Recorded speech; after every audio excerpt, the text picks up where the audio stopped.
our closing lines, everything we know about closing houses. So let's break it down without further ado.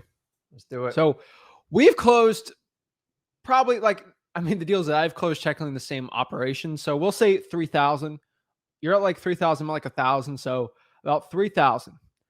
Out of the 3,000 deals we've done, primarily, virtually, like pretty much every single $25,000 plus margin deal we've done has been from these 7 lines. We've kind of like done the math.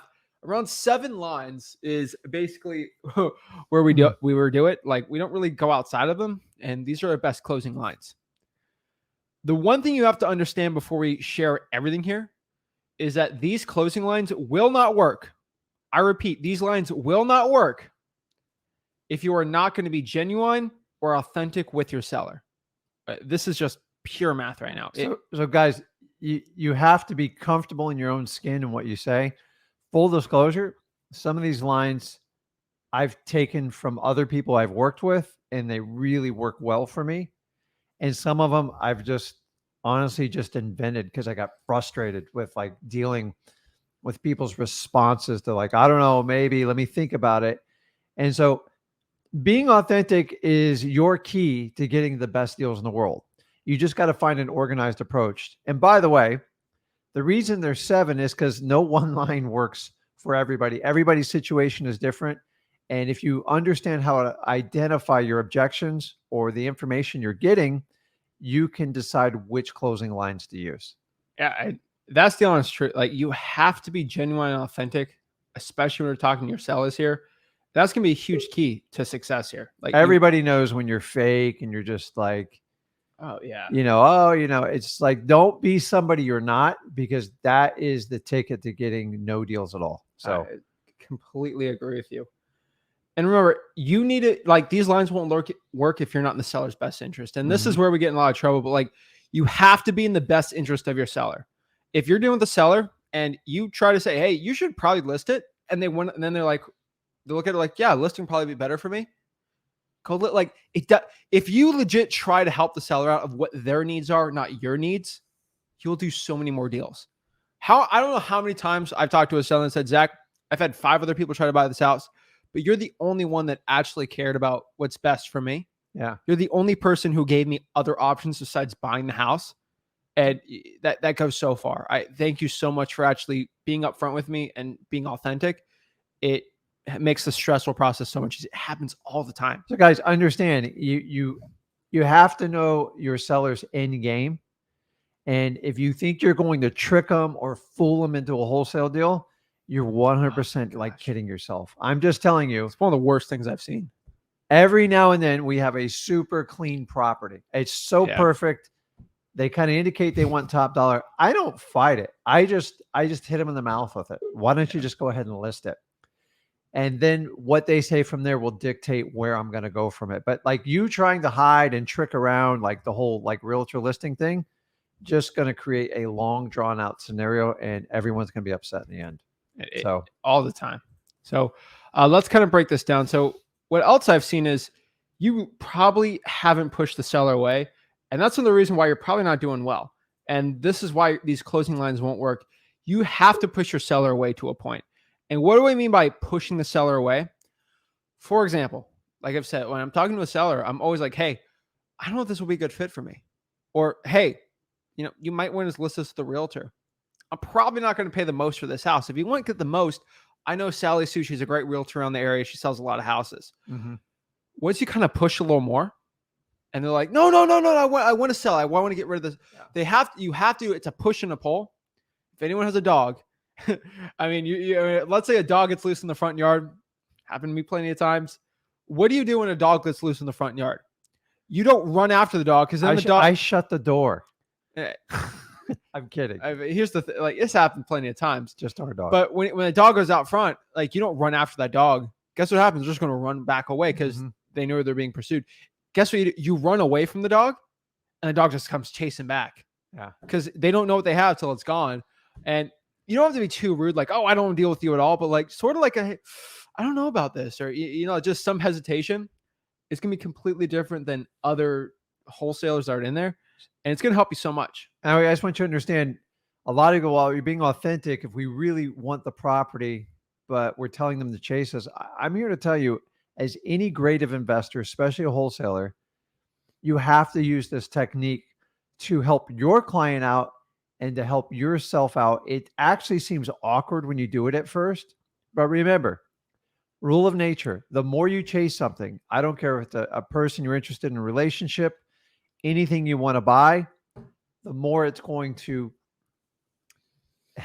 the more it's going to demand of you. And the less interest you have, the easier it is. Have you ever wanted something so bad you focus every day, you search the internet, and then one day you go, you know what? I'm done. I'm not even going to think about it anymore, and you move on. And then you get it at like half off sale, or like they're buried at the store with them.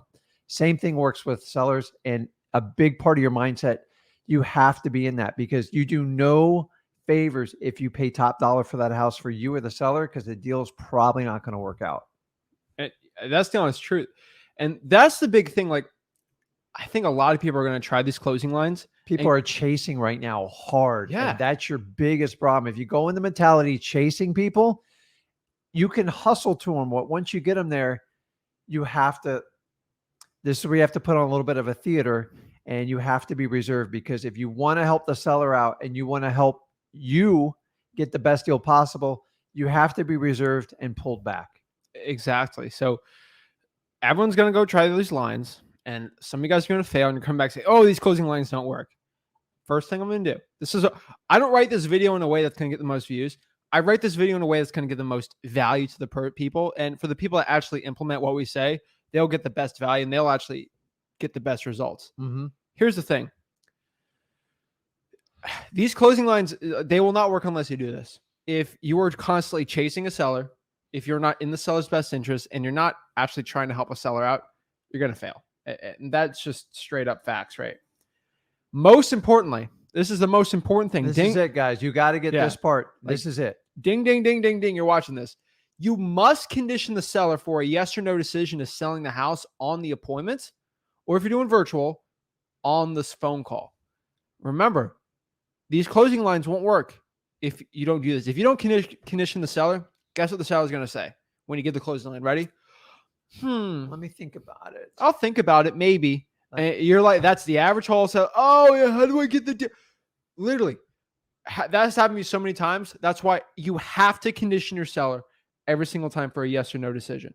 No ifs, ands, or buts. Okay? There's no excuse for you not conditioning your seller. Yes, it's one extra quote unquote awkward situation or awkward thing you have to say. It might be easier not to, but if you say this, it forces the seller not to give you a maybe. Yeah, I don't think this is awkward or not, because 98% of them are just going to default to yes. Yeah. And if somebody says flat out no, or Jason says this, or let me run it by my attorney. We're going to go over that. But here's the thing. You talk to a seller, say, you're ready to make a yes or no decision. They'll say, I don't know, because my attorney has to go by and look at it. You'll know. This is why you have to ask it. So many people they're feeling the pain from not doing this. And I felt the pain for a long time. But once we stopped doing that, things changed like crazy. The preconditioning basically is to plug hole anyone that gives you a maybe. I got to think about it. I got to talk to my lawyer. I got to talk to my wife. I got to talk to this, because it'll draw it out in the beginning. And then when people make commitments and they do it to you, most people want to honor them. So the idea is just, honestly, I'm okay getting a no. Like they are saving you a ton of time. The worst thing you can do in this business is beg for someone who flat out says no to you. Move on. You want to recircle them with some emails or something like that. A no is easy. A no is easy. It's the maybes. Maybes are literally torture. They just about destroyed me my first 2 years. But you got to remember, business. A lot of yeses, about 20% of them are maybes.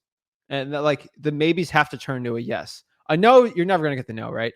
But a lot of maybes you can turn to a yes. And the problem, if you cut that off, you're going to be fine. I've had so many appointments, especially when I was starting out, of people saying, maybe I'll think about it. I don't know. Mr. Seller, don't you remember our conversation beforehand when you said you're ready to make a yes or no decision? Oh, I did say that, didn't I? A lot of people subconsciously just say yes because you're at the front door. I did say that, didn't I? Yeah. Yeah. So am I going to get a yes or no decision? You could totally say no. I don't mind. And I'll move on. Yeah. That's your takeaway right there. Go, listen, I'm fine. You got this figured out. And they're like, without me, like, no. And this is where they go, no, Rick, don't leave. Let's talk. and then you can kind of draw out their motivation, reaffirm it. But Or man, it's okay, fine. I guess I did say that, huh? All the time. yeah. So the I wish reason, I wish I had this technique when I was in high school. no, and this is the technique.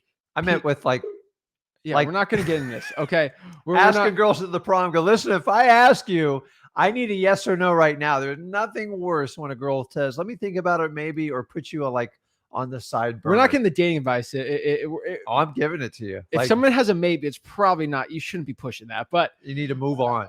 we're not going to get into that. But what I'm telling you right now, though, with like these leads, it has saved my butt. People, you literally go into like $2,000-$3,000 acquisition training programs. Mm-hmm. This is the stuff that they used to hide like 10 years ago in secret, that they're literally still pushing this method. And they're like, this is why you pay us the $2,000-$3,000 for a seminar, because we teach you this.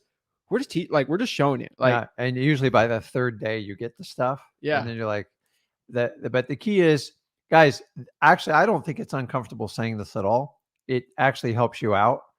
And if you don't say it, it's going to cost you a ton of time and frustration. what I've seen is it's more painful getting that maybe and trying to save that deal than the initial ask. Yeah. So let's get into the closing line. So this is the way we're going to kind of say it. We're going to explain the closing line, and then we're going to literally just get into it and say exactly what we're going to say for us doing the closing line.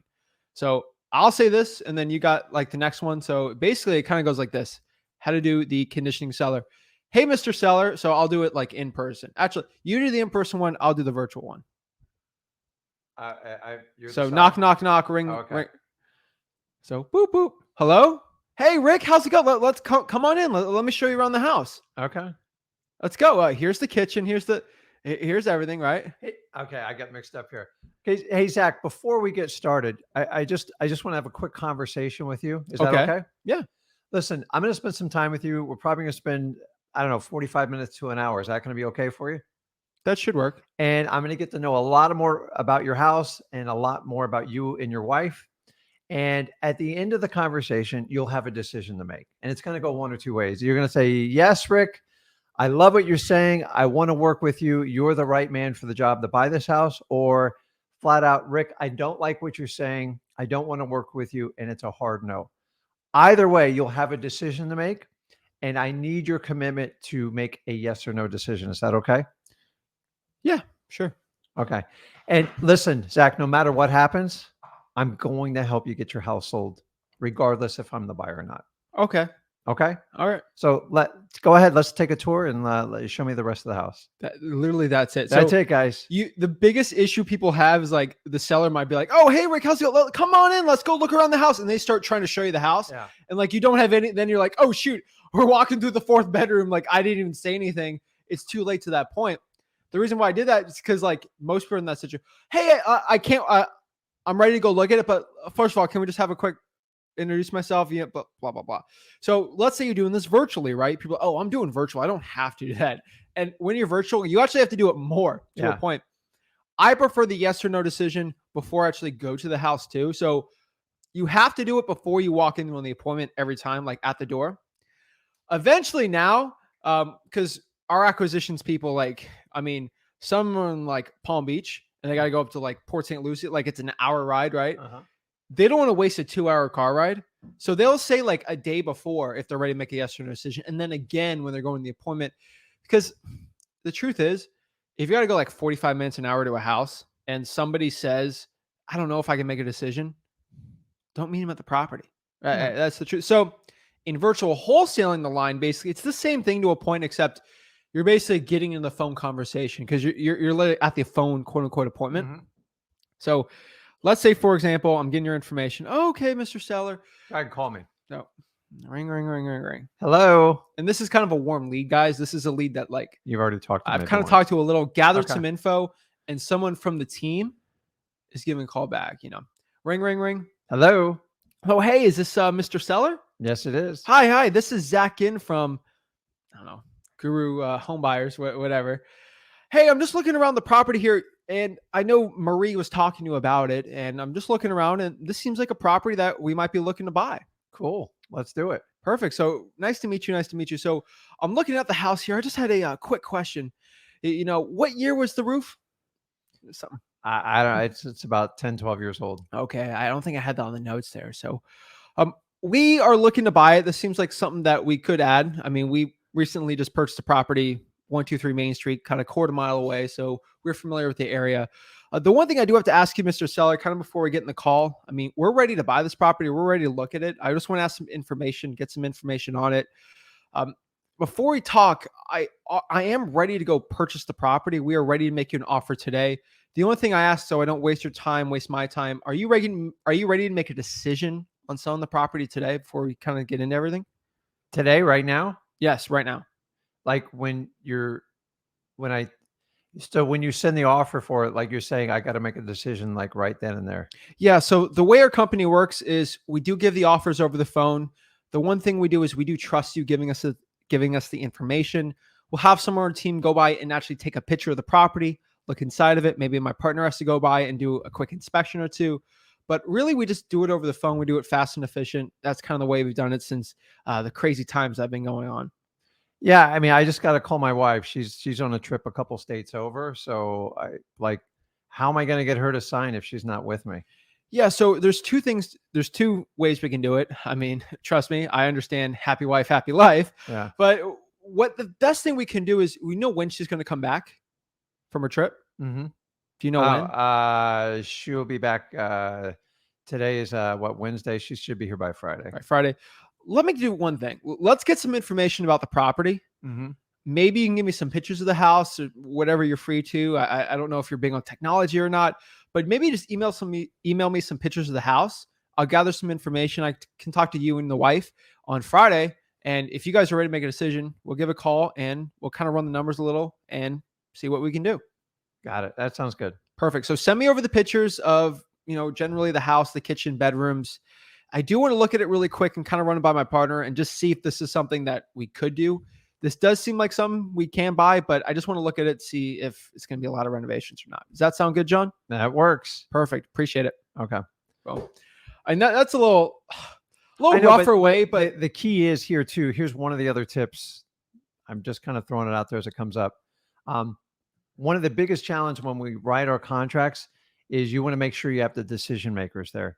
It's much easier in person because they'll tell you, hey, me and my wife are going to be here. When you get it virtually, it's a little bit more challenging because the last thing you want to do is give Zach the contract and the information and then have him filter it and explain it to his wife. She's going to have a million questions. So if you have the chance to get them both on the phone to try to deal with any objections, but understanding when I present to Zach, he's going to filter it through his lens and he's going to describe it to his wife. Now, if you guys are married, you know how this works. You try to find the key points that makes your wife happy, and then she's usually going to come back with some like objections.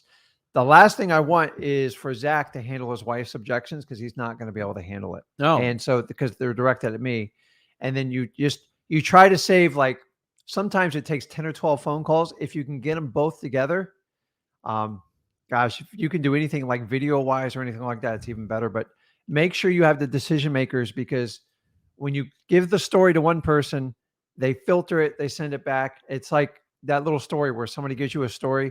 And remember, we were in school as kids, they used to whisper it down the line. And by the time you got the story, it wasn't even close to what the original person said. The same thing happens with sellers. So don't take it for granted on who the decision makers are. That's the truth. So one thing I did, like, I always do this to like husbands. It just happy wife, happy life. Tell me about it. It's always just like, it's always a laugh I can always get out of the husband. Just a quick little connection piece, right? And that's one, like, I tell you what, I would never say that in front of a husband and wife. Is it rude? Not really. I've never gotten a good response from my wife when I've said that. And it kind of makes me seem like connecting with the husband, not her. So I don't do that, right? Mm-hmm. But if it's just him, obviously I want to get him on my side. And that's one thing I do. So if I figure out on the phone that the wife is not there, we're not closing this deal today, right? We're going to wait a little bit, maybe a two-way call or something like that. But that's especially identifying, like, I'm just going to tell you how it is. Sometimes you got to find out who wears the pants in the family, because usually most relationships, in my experience, there's one dominant decision maker and the other one's used to filter the information and get it through. Dude, it happens in my household all the time like this. So you have to play psychologist and kind of like get that information. And You'll get that long before you get to the closing lines, because a lot of times the closing line, if I know Zach's the breadwinner, the decision maker, I'm actually going to address him straight on. Yeah. If I think it's her, I'm going to address her. If there's a rare combination where I think like they're equal, I'm going to kind of look at them equally and do it. But it is a respect thing. You don't have to agree with it, but you have to understand the hierarchy of all families. And you guys just look in your own family and tell me if this is true or not. It's just how it works. I'm not judging it. I'm not saying it's good or bad, but identifying who the decision maker is, who's the strong personality in the relationship, will help you tune your audience for who you're going to present the closing to. Hands down, every single time. So that's kind of our quote on that one. So let's kind of bring it back to the other one. So that is the conditioning. So without further ado, I think we conditioned everyone watching this before we got in their line. So it's important, because if you don't get that right, the rest is going to fail. Yes. So number 7 here is quote unquote the redirect. So let's kind of talk about the redirect, right? Okay. So the redirects are real simple. A lot of times when we get talking to sellers, they'll start disconnecting from the actual house they're selling. And this is how you know they're saying this. When they start going, well, Rick, I need $300,000 because I have to take care of my mom. I have to put her in a retirement home. Little Johnny's going to college, and we want like an extra 100 grand for a cushion. Now, this becomes blatantly apparent when the house is worth 50,000 and they're asking me for 300,000, and then they're talking about their personal finances. You actually have to take them and redirect them, because if you keep talking about it, if they don't take the house into account, you're never going to get close to a reasonable number. So when they start talking about their personal finances, or, I need 300 grand to bail Johnny out of jail and this, and the numbers get so far spread, you have to take immediate control, because it's going to be a wish list. They're giving you a wish list. It has nothing to do with the house. You are there to buy the house. So to politely remind them and go, listen, hey, Susie, I get it. I get it that you need that $300,000 to take care of your family, to free your finances, to do everything you want. But we have to come back to the house. Let's see what the house can afford, and let me see how I can help you accomplish those goals. So what that does is it allows us to go back to the house, and then I can go over comps. I can go over the repairs. I can't focus on what people need for retirement. That's a whole nother ball game. You need to call Charles Schwab or like Edward Jones or whatever. I don't do that stuff. I can only focus on the house. So you have to remind them, let's take a look at the house and see what the house can afford, and shut your mouth and watch what they say. And they go, yeah, you're right. Okay, let's focus on the house. Remember, the house is a small piece of their financial snapshot. It's usually the biggest part of it. And so when somebody asks you, like, I need $1 million for retirement and Aunt Sue and this, you got to redirect them. So just bring it back to the house. Hey, Susie, listen, let's see what the house can afford, and let me see if I can help you accomplish your goals. Tell me about those repairs that you've been talking about, and just get into it. And now you can deal with objections based on the house. And whenever they keep going, but I need $400,000 for this, hey, we have to talk about the house. So that's the redirect. I only use it when they get way out of line. And unfortunately, we've been using it a lot lately. And I teach all my sales reps, everybody work with it. We have to talk about the asset. That's it. You cannot help them with the other stuff. So when they get so far out, you got to bring them back front and center. And it's not uncommon to do this 2 or 3 times in one setting because people feel overwhelmed, right? If you need $500,000 to solve a financial problem, hey, that's great. Let's see what the house can afford. We can probably get you like 100, whatever. Maybe the house is $150,000 of that problem, but I'm going to help solve the problem. What I'm here for your house. And that is the redirect, guys. It's simple. It works. For full disclosure, I learned this technique from somebody else. I sat through a ton of appointments, and it would come up every now and then. And I said, listen, can I use that? I've kind of adapted it over the years, but it works. I'd like to tell you, I found all the secrets to wholesaling, but the reality is we were all taught by somebody, and there's no point in reinventing the wheel. So use those words how it's going to fit best for you. But when they get so far off the house, use the redirect close. It works every time. Exactly. So let's get number 6 here. The scrunchy face close. So That's this your is thing. this is probably like one of my go-to reliable ones, and it actually works real well. So what happens is all negotiations, I don't care if you're talking with your boyfriend, girlfriend, or spouse, other than a child, it never works on children. Um, there is a tension that builds. So you guys all know what I'm talking about. The surprising thing is, I know as wholesalers, we have a lot of tension inside. There's a lot of butterflies. We're nervous. Like, I always get a little bit of a tingle on every deal I do. It reminds me, number one, I'm alive. And number two, I really enjoy what I'm doing. So you're going to be surprised to find out on the seller side is they have as much tension, if not more than you do. That is correct. I'm telling you right now. Have you ever asked somebody the price for something and they struggle to give it to you, and you like start to feel bad for them? It's like, you're like, come on, give it to me. Okay.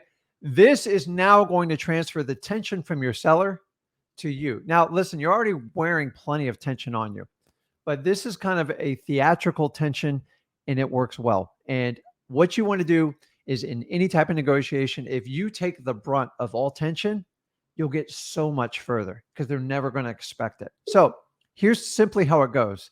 I say scrunchy face because that's your tension. So if you're all like me and wrinkly, it's easy. So what you want to do is show stress on your face. Okay. Now, I like to use this, especially when people are being waffly on numbers. Like, they just won't give you a number. You've tried the volley technique. You're kind of come back around it. And so now we've got all the information. We're going down to the final numbers, and they're struggling to give me a number. And I volleyed with them like 6 times. Very rare. But we get to this point, we go, listen, like, I'm stuck. Like, there's no further way to go. So I'm just going to start going.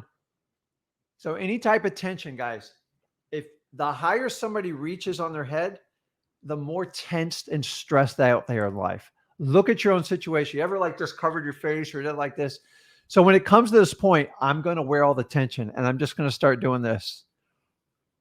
Mr. Seller, I'm thinking about the offer. Like, you can give me a number. Go, listen, I'm going to try something. Like, just like, don't shoot the messenger. What if I just offered you, I don't know. What if I just offered you like 50,000? That's something that would work for you.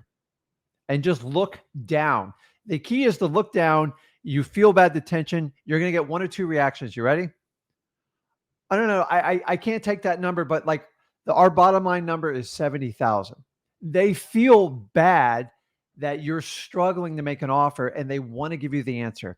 It's like your grade school teacher when you're trying to spell that word, and people like sound it out, want to spell it for you. You're using this technique.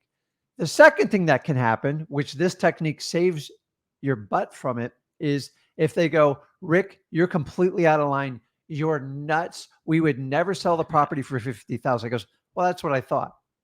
And now you recircle and grab another closing line, and you try to get more information on what's missing from it. Guys, all you are is transferring the stress from them to you. It works. The key is you have to scrunch your face up, and you got to start going to the face like this, like you're really about to have a heart attack. I don't want anyone to have a heart attack. But if you do that, the person on the other side is going to naturally want to help you out. Yeah. Now, the goal of this is to get a counter so you have a starting point. Okay. Remember, he or she who speaks first is usually going to be at a disadvantage. This is when people are struggling to give me answers. I can't get it. Kind of a Hail Mary in a way, but I'm telling you, I either get a counter from them every time, or they threaten to kick you out. If you do that, I go, no, listen, I just started there. I go, tell me your idea. And now you just gave them a soft volley back. Okay. But guys, this will let you pivot and use any of the other 6 closing statements we have. So all you are is transferring the stress from them to you, and you're trying to have them bail you out. That is the strategy on the scrunchy face. Play with it. You all have like different looks. Like, some people get like a weird laugh when they do it, or some people rub like the back of their head. They all have tendency. I used to go like this when I did it. I found this naturally, and then I worked with like some other professionals in the business, and we all kind of talked about it, and we all shared and kind of put this idea together. And I'm telling you, probably one of the most powerful ones, because you can induce an answer from someone that doesn't want to give it to you. Guys, it's called the scrunchy face. Put it in your arsenal. I will forewarn you, you have to practice this one the most, because if you don't come off authentic and you seem fake, you will be kicked out of their house. So please practice. You have to be legit on this. So this, this brings us back to which one? Number 5. Number 5 is the partner close, and that's always a pretty good one, right? So the partner close. Yeah, the partner close is just a technique to kind of defer. To me, it's not my favorite close, but No, I relied on it a lot in the beginning, and it's a lot of like referring to, well, I'm looking at the house, Susie, and I love it. I mean, it's great, but my partner gave me specific instructions that we can only buy CBS houses that are 3.2s, and we can't pay more than 80,000. So, like, honestly, I need a little something more from you. Otherwise, I'm not sure we can do this deal.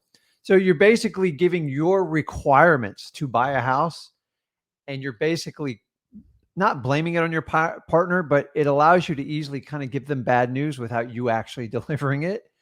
And then a lot of times, though, when you do this, they'll start asking a lot of questions about your partner. I go, listen, there's a reason I let my partner come out and like talk to homeowners like you. He's pretty much behind the desk, but like he does write the checks in the checkbook, so I have to make him happy. Can you help me achieve this? Because is there anything you can kind of give me? So you're putting your requirements like on your partner. It's a simple technique. A lot of people, when they begin, they start out doing it because they don't like listen, you got to know your strengths. If you struggle giving people like requirements, like, listen, your house has to be this, this, and this. Now, if I go there and it's a 2-bedroom, it's a wood frame home and it's got a lot of damage, I just say that to let them know, like, your house doesn't even really meet our specifics. Like, what can you do to help me buy your house? AKA, can you give me a great price? And I'll go back and convince my partner on it. Yeah. And it's simple as that. It works if you cannot deal with confrontation. And if you know that's in your DNA, you don't like to do it. I don't even care if you have a partner. Get a partner. Everybody's got somebody living with them. It could be your kids. It could be your spouse. You never have to name this person unless you want to. And by the way, if you do have a partner, you never want them to get involved with a phone call or a meeting once you try this technique, because it will completely blow up because they won't know what you said. So this is the partner close. It's for people who can't deal with confrontation, and it works well. I deal with a lot of people in wholesaling like, Rick, I just can't like deliver bad news. I go, well, just do the partner close. Tell them your parameters, blame it on your partner, and ask them, how can we, and by the way, I set the parameters difficult because the idea is you're kind of giving them disappointing news. Like, I don't even know if your house is going to qualify. Remember, we're always stepping back. We're never chasing the seller. So this integrates that technique in there, and it's wonderful for those few people. Listen, I hate confrontation too. I use this technique a lot in the beginning, and it worked really well. I rarely ever use this anymore. Exactly. So this brings us back to number 4 here. This is the perfect world close. So, I mean, it's pretty simple, the perfect world one. Mr. Seller, in a perfect world, what would happen for me to buy the property? Like, what would have to happen for me to buy the property? Now, listen, the key to this one is you've got to know your seller, because if you don't know them, you have no idea like what like their preferences. If it's how do I say it? If it's a loud, strong, outspoken, aggressive seller, this will blow up in your face. Oh, yeah. So you have to give it to a person that's being soft, pulled back. People who they like butterflies, they like unicorns. They love the perfect world because it gets them talking and opening it up. Actually, you can get them to shed a tear in this one. This is more of on like the emotional close. But I'm just telling you, if you have a dominant personality, get this one out of the portfolio because it will blow up on you. They'll tell you, I need $1 million. It's all cash. You close in 24 hours, and we're not going to use a title company. That's the perfect close, and you don't want that. So you're looking for someone that's soft-spoken, not kind of get anywhere. The perfect world will not hurt you on a nice person. On an aggressive person, it's a nightmare. Why? Because it gives them a permission slip to talk to you, and they'll tell you what they expect from you. And then you can take that intel and structure your offer, and then you can pick any closing line you want to do with it. Exactly. And this brings us back to 3, which is the good cop, bad cop close, which is extremely similar, I would say, to like number 5 here, But yeah, so you're but it's basically different on the trial close, right? So, for example, like good cop, bad cop will be kind of my version. We both have different, like, we both have different versions of the way we do it, but they basically get the same goal. So, the way I would do good cop, bad cop is the partner close doesn't make the other partner look bad. correct. The good cop, bad cop does. Runs them under the bus. For example, I don't know how much you want to sell this house for, like the seller, but I'm going to say my crazy, angry, cheap partner, Rick, right? Yeah. You know, I mean, Rick was looking, he was calling me before this. He told me not to buy this thing for like under 190,000. Like he was looking, he was thinking around like 190. Yeah. Shut up. Hear what they have to say. How do they react to that 90? If they're like, no stinking way that's going to be 90, that could work. You never offer that, right? So you have all the leverage because you never put that offer out there. You didn't offer it. So remember, we're always going for a no. Yeah. So either they're going to give you a counter, which is going to give you intel, so you can structure an offer to get a contract, or they're going to light you up and go, "Hey, your partner is a real piece of work," and go, "Dude, I know." And they'll keep going like, "You should probably get rid of that partner." I go, "I know, but like, poor me. I gotta have somebody in the office." And what you do is you befriend the seller, and you two gang up together on the partner. Mm-hmm. And a lot of times I go like this. Okay, listen, Rick told me I can't go above 190. He goes, listen, 194, it's my bottom line. I'm not moving anymore. I go, listen, like, don't shoot the messenger. He said 190. If we can do 190, I can do the deal right there. Now you can gauge it like, and then we secretly go, listen, if you get anything 205 or below, like take it. And then here's what you do. You're good. Rick's bad. Yep. So listen, I tell you what, I didn't even care what Rick says. If you can sign it right here, right now, I'll do the 194. Worst case scenario, I'll just pay the $4,000 out of my pocket. Yeah. And just shut up. You'd really do that? Yeah. You really do that? Go, no, I feel bad. That's terrible. Let's just make it 192. Yeah. We'll split it in the middle. I go, you know what? I don't worry. I'll convince my partner, get it signed, and I'll call you when he signs it, and I'll let you know it's done deal. So the idea is you're using it as leverage to, number one, you break news, but number two, you're on the seller side. And you're like, oh, Rick's over here. So everyone's like, you guys get on this side of the table, and you're ganging up on him. And you go, I keep telling Rick, he's like the Scrooge sometimes. And then what you do here is, and then you kind of get like a price from them and you go, I mean, can we meet in the middle or something like that? I mean, one thing I've seen is like, if they're at 100 and you're at like low balls 50 and like 60 is a good deal. Yeah. Rick's at 50. I would never do. Oh, you're at what? 100? Can we just meet in the middle? And then, that's a great deal, right? The thing is too, you can always, I don't know about that because they're like, well, the lowest I'm going to do 60 or the lowest I'll do 65. I mean, I would love to do 60 right now. I would do it. Yeah. Rick's crazy guy. Let me go out back real quick. Let me go out there. Let me give him a call. Let me see what he says. So the other technique too is if you're floundering on it, you can use the good cop, bad cop with your cell phone. And what do? You go, listen, let me give Rick a call. I'm going to step outside. I'm going to try. Is there anything else you can give me before I go back and talk to him? So Rick becomes like the pseudo like real estate agent behind the scenes. Yeah. You know how they do it on all these shows. Let me call. Let me make an offer. And listen, I want you to be authentic, but sometimes you got to reach out and like call. That's a good time to call for someone, but at least try and make it authentic. Don't walk out there for 20 seconds. No. They know you didn't go on the phone. And so when we have new acquisitions people, we give them parameters and they do call us. So we actually use this strategy all the time. Guys, it works really well because now you're befriending the seller and you're like, yeah, this evil guy, Rick, let's get him to be sensible. And like, there's a lot of rhetoric when people say, oh, you never split the difference. I'm here to tell you, split the difference.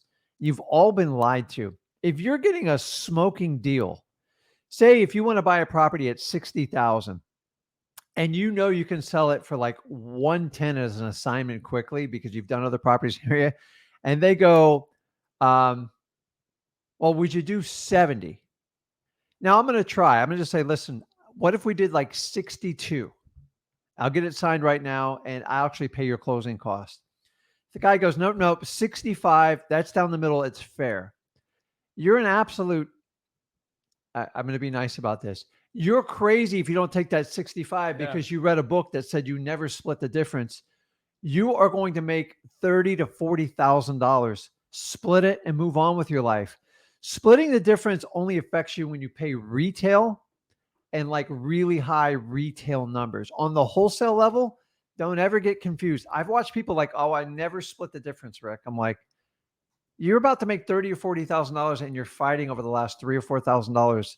You're a fool. Take it and move on. You will never go broke taking a profit. And I mean, we're not FBI in like, I don't know how to say it. Like, we're not. No, listen, I enjoyed the book, but yeah, but this isn't a hostage situation where if I lose someone, like, unfortunately passes away. This is kind of like a real estate deal. Wholesaling, guys, it's not relevant to splitting any type of difference because we are wholesale. We're so, if you're fighting for that last $5,000 retail, like, I get it. But I'm just telling you, I've watched people lose deals over this. Let the realtors deal with that. And you can tell this book was never designed for wholesaling. And I got so many people quoting, I'm never going to split the difference again. I go, okay, well, I'll split the difference. I'll take 10 deals away from you. Guys, do not buy into that. It doesn't work in our business.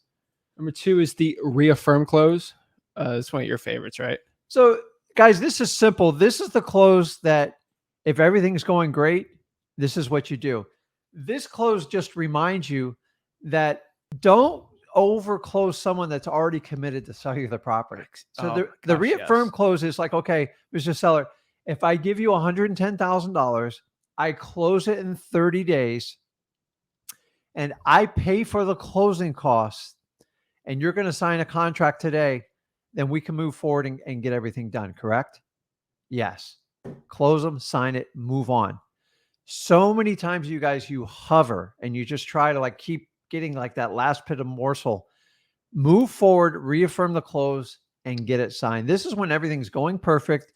And what happens is most new wholesalers, they struggle to close, meaning you never actually ask for the contract. You get such amazing rapport. I used to go on hours with sellers. Like, sometimes you got to get to the point. So, what happens a lot of times is when you get down to that final negotiation, if you guys can just find a transition point. So have you ever built so much rapport with a seller, you're like, this is going so wonderful. I want it to go forever. You know why? Because it feels really good. And you're trying to avoid the uncomfortable part of the conversation, which is getting down to the final close. This one's when everything's going great and go like this. Hey, Mr. Seller, I could talk to you all day, but the matter of fact is we're here to help you out with your house. And then just go into it. Yeah. Now, if, as we talked before, if I can close it in 30 days, buy the property as is, pay the closing cost, and I believe we agreed on 110. Is that correct?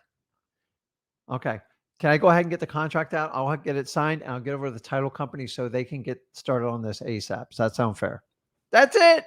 So many of you guys skip the most basic closing technique because you talk them to death. Or worse off, you walk out of there without a contract. Just remember, everything's going right. All I had to do is have to reaffirm the points I did on this and move forward. Guys, this is the one. If you can do it because it's the simplest. Now, they all don't work out like this. But sometimes you ever had something going so good and you're like, something's going to blow up. Something's going to blow up. This just says, listen, some of my best deals have gone down just like that. Yeah. When they tell you everything you want to hear, get it signed. And here's the little key. If you're a talker like me, if you like talking to people, get it signed and sit down and have a cup of coffee with them and talk to them afterwards. It'll just solidify your deal. But be careful. When you have a signed contract, you can say something to destroy it. And I don't want you to stay too long. Yeah. So this is when you're rambling on. You're not getting to the point. Get a break. Tell them, listen, I could talk to you all day. So let me go over the points here. Reaffirm the close. And just ask for the ink on the contract. Exactly. And this brings us back to the last one, which is number 1, the perfect offer close. So I use this one when people are just battling me. Like this is the one where I just the New Yorkers, right? I just throw up. I just throw my arms up. No. So the perfect world one is for the soft person. This one's a little more hardcore, and it's I should call it the trap door close because Okay, that one. you're basically tricking them. Okay. And I don't mean to, but the problem is they're tying up all your time and you're not getting anywhere. And like, you can't, like, I can't get this guy or gal on a price. I can't get terms. I can't figure some stuff out, but there is motivation. And remember, guys, if they're not motivated, none of these closing techniques work. Zero. You can promise the world it's never going to work. So motivation is always key. I think we forgot to throw that in there. So in the perfect world, you simply, at your most frustrating time, go, listen, Zach, we've talked about so much. I want to buy the house. I want to help you out. Listen, what would a perfect offer look like to you? And just shut up. The reason for this is they are going to start spitting stuff off for you. Mm. And the minute I'm going to let them give me two things, and you're going to go, well, if you could offer like 10 grand more and like you could close, if you could close with my tenant in it, they usually put something wild on there. Go, listen, the offer I gave you, Zach, what is it missing? Mm. And then they're going to go, okay, we like this, but we didn't like that. And that gives you information so you can actually go back and close them. It is a disguised, listen, when I offer the perfect offer, it's because I'm so frustrated I can't get any information from you. I'm looking for a backdoor counter from you. So, hey, Zach, what's the perfect offer? And I just shut up. And he's going to ramble off one or two things, and I'm going to interrupt him. I go, listen, so tell me, what exactly is my offer missing? Yeah. And then you try to cater it. Now, it doesn't always work, but I'm just telling you, you're trying to elicit response out of shock out of him. And most people, they either have a dream scenario or they've never thought of it before and go, listen, what is my offer missing? When you do this, it allows them to open a window to you to tell you what they're missing. They never expect this. It's very shocking to them, but you have nothing to lose by using this strategy. And in this hyper aggressive market, a lot of what we're dealing with, it has worked really well, especially on like high-end deals with me. All of a sudden, people will give you exactly what they want when you tell it. Now, it doesn't mean it's going to fit your parameters, but guys, we all need a starting point to negotiating. All these 7 methods I'm teaching you, they're called closing methods, but the reality of any closing, all closings are what we call a trial closing. Okay. You can never, here's the essence of a real closing. Zach, are you going to sign that agreement? Yes or no? Sure. Okay. A closing is finality. It's over. Okay. These 7 techniques technically are what we call trial closings, meaning when somebody says no to your offer, it doesn't matter if it's real estate, a product, a widget, what it is.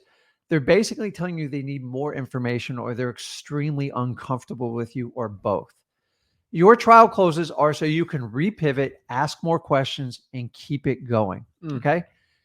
I know what you guys are thinking. Well, Rick, do I have to be a slick talking salesman? No, dude. I figured this out over 20 years. Like, I fumbled, honestly, my first 2 years. I don't know how I made any money in wholesaling other than I was extremely consistent and I never stopped. I just learned these techniques because I just got frustrated with. The number one response we get in wholesaling is, let me think about it, maybe, or let me talk to a third party. Yeah. And guys, if you look at these 7 lines, it allows you to pivot. You could actually use all 7 on one person. I've probably used 4 or 5 on one person. Yeah. Because when one doesn't work, I switch back around. And that's what we're here to talk about today. Exactly. So guys, that is basically our 7 closing lines, but let's kind of break down. It's for like 20 years just unloaded off my life there. And it's true. But let's kind of break down more about the lines. So you guys know the lines, kind of what we said before in the beginning, but like, it's okay if the seller says no. Actually, I'm okay with it. Like, and you need to be okay with it too. When a seller says no, they are saving you a ton of time. But here's the truth. They rarely say no, right? Yes. It's maybe. It's like. Exactly. So don't beat yourself up. The seller says no. Stay out of the friend zone. Don't get the maybes. You're not going to close every deal.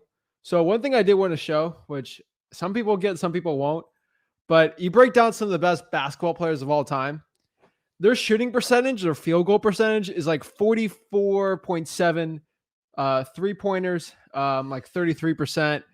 I mean, free throws, Kobe's one of the best, but I'm just telling you, like, You don't make all of them. Like you want to think like some of the best in the now. It's hard to like get like similarities between the two, but like everyone thinks Kobe's one of the best.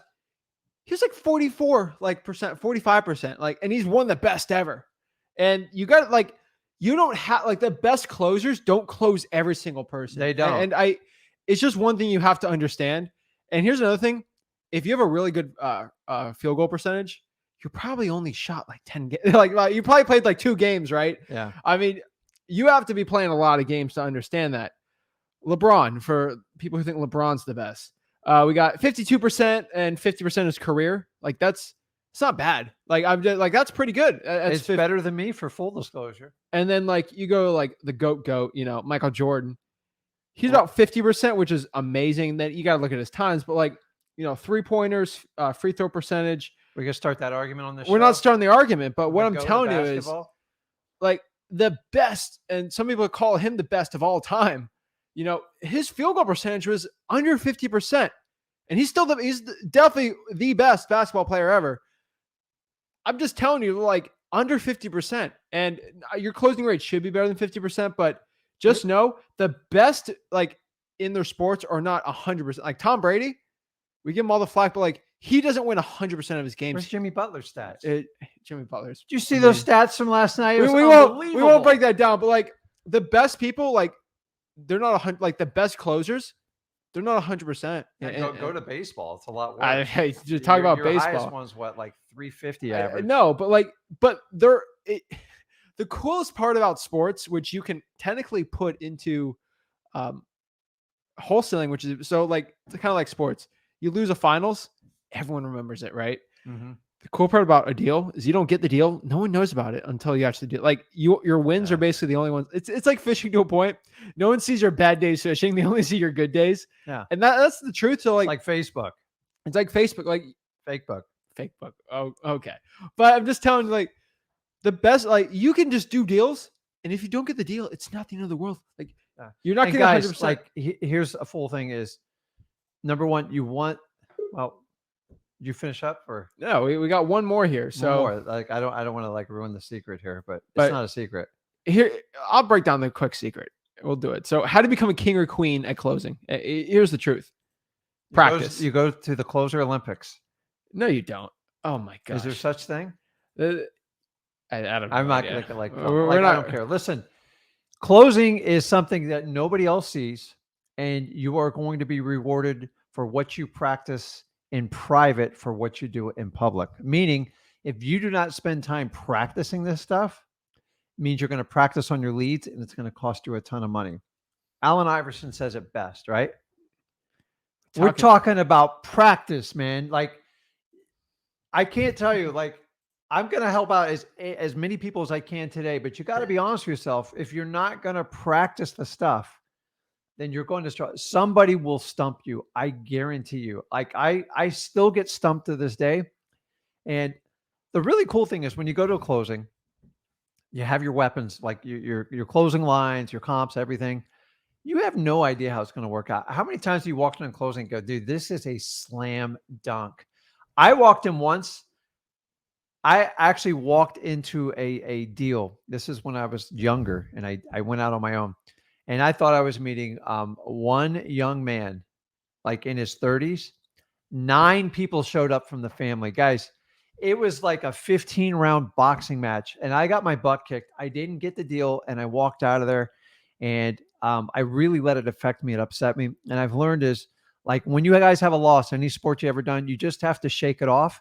Because other than my 1972 Dolphins, they're the only person that ever had a perfect season, and you are not going to have a perfect season. You're going to lose some stuff. Or you haven't played enough games.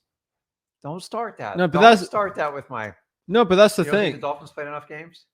No, but like Don Shula didn't have a perfect record, you know? No, but like you have to take shots at everything. Like, so to have like Kobe or LeBron say they're never going to lose a game, like that's it. You just got to shake it off and move on and just kind of learn from it. You guys, and then I've had appointments to go, man, this guy is going to kick my butt. He was so. Well, it's not even about the that. Easiest deal in the world. But it's not about like, yo, I'm gonna get my butt kicked on a deal or something. I can go to a deal And if the person just wants too much for the house, I whatever I say is not going to work. Like I agree. I'm not upset at myself that I couldn't